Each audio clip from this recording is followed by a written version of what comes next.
So if we go here, we'll see this. So this is the Soviet Union, okay? So we'll read about the history of the Soviet Union. They say it spanned from 1992 to 1991, as you can see right there. But if you scroll down, all right, we're going to read a few things just to get an idea of what was going on within all of this stuff that happened. So in it, as you can see, way back then, going over there, you had under Lenin, the state made explicit commitments to promote equality of men and women. All right, you can see this was happening to form the Soviet Union in the USSR.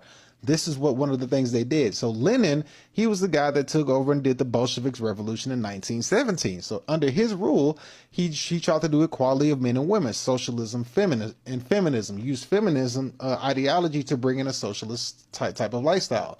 Many early Russian feminists and ordinary Russian working men, women actively participated in the revolution.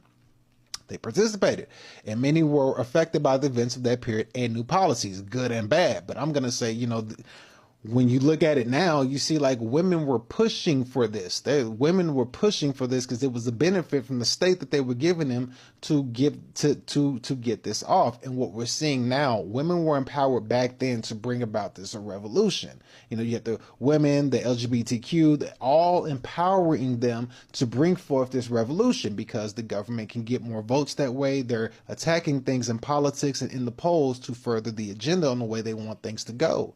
Because remember, it's what we just read about. The guy was talking about that the banks, the banking is the crux of socialism. So in order to get the bank what it needs to be under a socialist society where the state or the government dominates everything.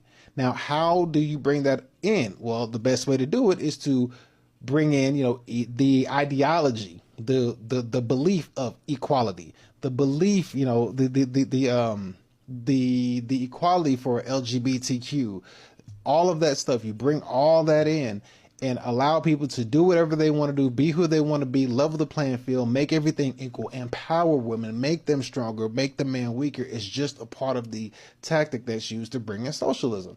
So it shows right here, beginning in October 1918, Lenin government liberalized divorce and abortion laws, decriminalized homosexuality, and permitted cohabitation, and ushered in a host of reforms. However, without birth control, the new system produced many broken marriages as well as countless out-of-wedlock children.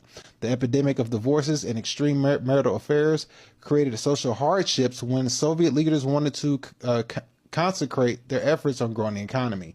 Giving women control over their own fertility also led to a precipitous decline in birth rate, which is what we're having now. This is identical to what we're going through today. Identical. It's a 100-year cycle.